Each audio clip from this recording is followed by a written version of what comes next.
ಯಾವ್ದು ಇಲ್ದವ್ರ ಈಗ 12 ರೋಗ ಬಂದಾವ್. ಮತ್ತೆ ಇದನ್ನ ಕುಡಿದ್ರು ಮತ್ತೆ ರೋಗ ಬರ್ಬಾರ್ದು ನಮಗೆ. ಅದು ಬಂದ್ರೆ ಮತ್ತೆ ಕಸಬರಿಗೆ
ಧಾರವಾಡ ಮಹಾನಗರ ಪಾಲಿಕೆಯವರು ತ್ಯಾಜ್ಯ ವಸ್ತು ವಿಲೇವಾರಿ ಘಟಕಗಳನ್ನ ಶಿವಳ್ಳಿ ಗ್ರಾಮದಲ್ಲಿ 1900 ಆದ್ರೆ ಅವಾಗಿಂದ ನಾವು ಹೋರಾಟ ಮಾಡಕತ್ತೀವಿ. ಬೇಡಪ್ಪ ಬೇಡಪ್ಪ ಬೇಡಪ್ಪ ಯಾಕಂತಂದ್ರೆ ಬೇಡ ಒಂದು ಕಾರಣ ಪರಿಸರ ಉಳಿಸಬೇಕಾಗಿತ್ತು ಈ ದಿನಮಾನಗಳಲ್ಲಿ. ಯಾಕಂದ್ರೆ ಈ ವರ್ಷ ಸತತ ಬರಗಾಲ ಬಿದ್ದೈತಿ. ಯಾಕಂತಂದ್ರೆ ಎಲ್ಲಾ ಗಿಡಗಳ ಕಡೆಯೋದು, ಪರಿಸರ ಹಾಳು ಮಾಡೋದು ಇಂಥದ್ದು ಆಗಬಾರ್ದು ಅಂತ ಹೇಳಿ ಎಲ್ಲಾ ಪರಿಸರವಾದಿಗಳು ಕೂಡ್ಕೊಂಡು ಇವತ್ತು ಹೋರಾಟ ಮಾಡಕತ್ತೇವೆ.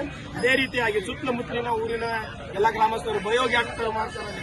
ಬಯೋಗ್ಯಾಸ್ ಏನಾದ್ರೂ ವಿಕಿರಣಗಳು ಸೋರಿಕೆ ಆದ್ರೆ ಪ್ರತಿಯೊಬ್ಬರು ಸಾಯ್ತಾರೆ, ಪ್ರತಿಯೊಬ್ಬರು. ಯಾಕಂದ್ರೆ ಸುಮಾರು 1 ಲಕ್ಷ ಜನಸಂಖ್ಯೆ ಇರುವಂತಹ ಹೆಬ್ಬಳ್ಳಿ, ಶಿವಳ್ಳಿ, ಮಾರಾಡಿಗೆ ಮತ್ತು ಸುಳ್ಳ, ಸೋಮಾಪುರ ಎಲ್ಲ ಗ್ರಾಮಸ್ಥರು ಸುತ್ತ ಅದಕ್ಕೋಸ್ಕರ 2 ಸರ್ಕಾರಕ್ಕೆ ನಾವು ಮನವಿ ಮಾಡ್ತಾ ಇದ್ದೇವೆ.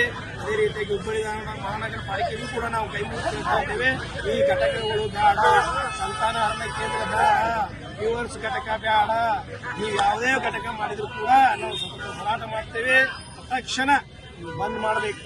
ಬಂದ್ ಮಾಡ್ಲಿಲ್ಲ ಅಂತಂದ್ರೆ ನಾವು ಬಂದ್ ಮಾಡ್ತೇವೆ. ಏನಾದ್ರೆ ನೀವು ಬಾಳ ಬಂದು ಇದು ಮಾಡಿದ್ರೆ ಪೊಲೀಸರು ತಗೊಂಡ್ಬಂದು ಚಲೋ ಮಾಡ್ತಾನೆ ಅಂತಂದ್ರೆ ನಾವು ಒಂದು ಪೊಲೀಸರಾಗಿ ಹೋರಾಟ ಮಾಡ್ತೇವೆ ಅಂತೇಳಿ ಈ ಮೂಲಕ ನಾವು ಎಚ್ಚರಿಕೆ ನೀಡ್ತಾ ಇದ್ದೇವೆ. ಇದು ಶಿವಳ್ಳಿಯಲ್ಲಿ ಏನು ವಿಲೇವಾರಿ ಘಟಕವನ್ನು ನಿರ್ಮಿಸಕತ್ತಾರ. ಧಾರವಾಡ ಹುಬ್ಬಳ್ಳಿ ಒಳಗಿರಂತ ವೇಸ್ಟ್ ಅನ್ನ ಎಲ್ಲ ಕಚ್ಚಾ ಮಾಂಸಗಳನ್ನ ಅಲ್ಲಿ ಎಲ್ಲ ಯಾವುದೇ ಸತ್ತು ನಾಯಿ ಸಹಿತ ತಗೊಂಬಂದ ಶಿವಳ್ಳಿ ಒಳಗೆ ಅದನ್ನ ಬಯೋಗ್ಯಾಸ್ ಅಂತಾರೆ. ಈ ಬಯೋಗ್ಯಾಸ್ ಬರೋದ್ರಿಂದ ಬಿಡುವಂತ ಹೊಗೆಯಿಂದ ಸುಮಾರು ಮುಂದೆ ಬರುವಂತ ನಮ್ಮ ಪೀಳಿಗೆಗಳಿಗೆ ಅನಾರೋಗ್ಯಕ್ಕೆ ಈಡಾಗ್ತಾರ. ಆಮೇಲೆ 60 ವರ್ಷ ದಾಟಿದಂತ ಹಿರಿಯರು ಕೂಡ ಇದು ಅವರ ಆರೋಗ್ಯ ಮೇಲೆ ಪರಿಣಾಮ ಬೀರ್ತತಿ. ಅದಕ್ಕೇನೈತಲ್ಲ ಇದನ್ನ ನಾವು 10-15 ಕಿಲೋಮೀಟರ್ ಶಿವಳ್ಳಿಯಿಂದ ಪಾದಯಾತ್ರೆ, ಮಳೆ, ಬಿಸಿಲು, ಗಾಳಿ ಅನ್ನೋದನ್ನ ನಾವೇನಿದು ಪ್ರತಿಭಟನೆ ಮಾಡೇವಿ. ಮುಂದಿನ ದಿನದೊಳಗ ಈ ಸಂಬಂಧಪಟ್ಟ ಅಧಿಕಾರಿಗಳು ನಾವು ಈ ಗಮನಕ್ಕೆ ತರ್ತೇವಿ. ಇದಿಷ್ಟಕ್ಕೆ ಅದನ್ನ ಸ್ಟಾಪ್ ಮಾಡಿದ್ರೆ ಸರಿ, ಇಲ್ಲ ಅಂದ್ರೆ ಮುಂದೆ ನಾವು ಉಗ್ರ ಹೋರಾಟ ಮಾಡ್ತೇವೆ ಅಂತೇಳಿ ಇವತ್ತು ಬರೀ 2,000 ಜನ ಬಂದೇವಿ. ಮುಂದಿನ ದಿನಮಾನದೊಳಗೆ 20,000-30,000 ಜನ ಕೂಡುವಂತ ವ್ಯವಸ್ಥೆ ಐತಿ. ಎಲ್ಲಾರು ತಮ್ಮ ಕಿಶೆದಾನ 100 ರೂಪಾಯಿ ಹಾಕಿ ಪಟ್ಟಿ ಹಾಕಿ ಬಂದಾರ. ಇವತ್ತು ಎಲ್ಲಾ ತಮ್ಮ ಸಣ್ಣ ಮಕ್ಕಳು ಮನೆಯಾಗ ಮಲಗಿಸಿ ಅಕ್ಕಂಗ್ಯಾರು ತಾಯಂದಿರು ಬಂದಾರ. ಯಾಕಿದ್ರೆ ರೈತರ ಪರ ಅಲ್ಲಿ ಸುತ್ತ ಸಣ್ಣ ಹಿಡುವಳಿದಾರಿಗೆ ಅದಾರ. 2 ಎಕರೆ 4 ಎಕರೆ ಅದೇನ ಇವರು ಪಾಲಿಕೆ ಆಯುಕ್ತರು ಹೇಳ್ತಾರ ಮುಂದೆ ನೀರಾವರಿ ಬರ್ತಾರೆ. ನೀರಾವರಿ ಮಲಪ್ರಭಾ ನೀರ್ ತಗೊಂಬಂದ ಮಡ್ಡಿ ಗುಡ್ಡದಾಗ ಬಿಟ್ರು ಬೇಡ, ನಮಗ ಮನಿಗೆ ಒಂದೊಂದ್ ತೊಲಿ ಬಂಗಾರ ಕೊಟ್ರು ಬೇಡ. ಯಾಕಂದ್ರ ಅಲ್ಲಿ ಸಣ್ಣ ಹಿಡುವಳಿ ಇರೋದ್ರಿಂದ ಅವ್ರ ಆಸ್ತಿ ಕಳ್ಕೊತಾರ. ಅವ್ರು ಇನ್ನೊಂದ್ ನಮ್ಗೆ ಏನ್ ಆಮೇಶ ಹೊಟ್ಟಾಕತ್ತಾರ, ಬರೋ ದಿನಮಾನದೊಳಗೆ ನಿಮ್ಮ ಮಕ್ಕಳಿಗೆ ಕೆಲಸ ಕೊಡ್ತೇವೆ ಅನ್ನಕತ್ತಾರ. ಹೊಲದೊಳಗ ಕೆಲಸ ಅದಾವ, ರೈತರದಾರ, ಆದ್ರೆ ಅವ್ರಿಗೆ ಯಾವ್ದೋ ಆಮೇಶ ಇವಕ್ಕೆ ನಾವು ಒಡ್ಡುದಿಲ್ಲ. ಇಷ್ಟ ಹೇಳಿ ನಮ್ಮ ಮಾತು ಮುಗಿಸ್ತೇವೆ. ಧಾರವಾಡ ತಾಲೂಕಿನ ಹೆಬ್ಬಳ್ಳಿ ಗ್ರಾಮ ಹತ್ತಿರದಲ್ಲಿ ಬರ್ತಕ್ಕಂಥ ಮಡ್ಡಿಗುಡ್ಡ ಅದು ಶಿವಳ್ಳಿಗೆ ಹೊಂದಿಕೊಂಡೇ ಇದೆ. ಆ ಗುಡ್ಡದಲ್ಲಿ ಏನು ಘನತ್ಯಾಜ್ಯ ವಿಲೇವಾರಿ ಘಟಕ ಆಗಿರ್ಬೋದು ಅಥವಾ ಪ್ರಾಣಿ ಸಂತಾನಹರಣ ಘಟಕ ಇರ್ಬೋದು, ಬಯೋ ಪ್ಲಾಂಟ್ ಮಾಡ್ತಾ ಇರೋದು ಇರ್ಬೋದು, ಯಾವ್ದು ಮಾಡೋದಿರೋದು ಅದು ಪರಿಸರಕ್ಕೆ ಹಾನಿ ಐತಿ. ನಮ್ಮ ಸುತ್ತಮುತ್ತಲ ಗ್ರಾಮದ ಹಿರಿಯರು ಅಥವಾ ಮಕ್ಕಳು, ವಯೋವೃದ್ಧರಿಗೆ ಎಲ್ಲರಿಗೂ ತೊಂದರೆ ಐತೆ ಅದರಿಂದ. ಆ ಕಾರಣಕ್ಕೆ ಯಾವುದೇ ಅದರಿಂದ ಮತ್ತೆ ಬೋರ್ವೆಲ್ ನೀರು ಕಲಿಸುತ್ತೆ, ರೈತರಿಗೆ ತೊಂದರೆ ಇದೆ. ಆ ಕಾರಣದಿಂದ ಅದನ್ನ ಯಾವುದೇ ಕಾರಣಕ್ಕೂ ಅಲ್ಲಿ ಬಯೋಗ್ಯಾಸ್ ಪ್ಲಾಂಟ್ ಇರ್ಬೋದು, ಘನತ್ಯಾಜ್ಯ ಯಾವುದೂ ಮಾಡಿಸ್ಕೊಡಂಗಿಲ್ಲ. ಒಂದು ವೇಳೆ ಅದನ್ನ ಮಾಡ್ತೀನಿ ಅಂತೇಳಿ ಅವ್ರು ಏನು ಹಠ ತೊಟ್ಟು ಬಂದ್ರೆ ನಾವು ಉಗ್ರ ಹೋರಾಟ ಮಾಡಕ್ಕೆ ಹೇಳಿದೀವಿ. ಅವ್ರ ಆ ಕಸದ ಗಾಡಿ ಏನು ತಗೊಂಡ್ಬರ್ತಾನೆ ಫಸ್ಟ್ ಬೆಂಕಿ ಹಚ್ಚೋದು ನಮ್ಮ ಎಲ್ಲ ಸುತ್ತಮುತ್ತಲ ಎಲ್ಲ ಗ್ರಾಮಸ್ಥರು ಕೂಡ ಮೊದಲು ಬೆಂಕಿ ಹಚ್ತೀವಿ. ನೆಕ್ಸ್ಟ್ ನಾವು ಎಲ್ಲರೂ ಕೂಡಿ ಬರತಕ್ಕಂಥ ಎಲ್ಲ ಚುನಾವಣೆಗಳನ್ನು ಬಹಿಷ್ಕಾರ ಹಾಕ್ತೀವಿ ಅಂತ ಹೇಳಿ ನಾನು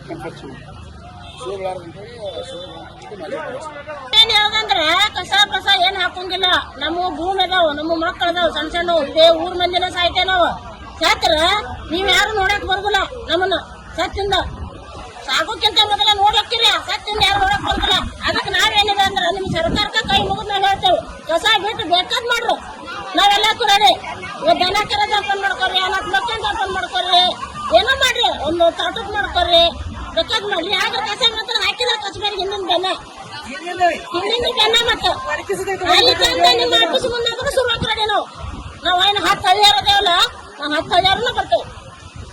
ನೀವ್ ತಯಾರಿದ್ರ ಬರ್ಬೇಕ ಶುರುವಾತ. ಏನು ಬಿಡಾಕ್ ಹೋಗ್ಬೇಡ್ರಿ. ನಾವು ಬಡತನ ರೀತಿ ಅವ್ರು ಮಕ್ಕಳು ಮರಿ ಇದ್ದವ್ರು. ನಿಮಗ್ ಪುಣ್ಯ ಹತ್ರಿ, ನಮಗ್ ಬೈಲ್ ಮಾಡ್ರಿ, ನಮ್ಗ ಕಸ ಬಿಡ್ಬೇಡ್ರಿ. ಕಸ ಬಿಟ್ರಿ ನಾವ್ ಮುಂದೆ ಏನ ಕಸಬರಿಗಿನ ಹಾಕೋದ್ ಒಣಕಿ ಹೋಗೋಣ, ಒಣಕಿ ತಗೊಂಡಿದ್ರು ಅಲ್ರಿ.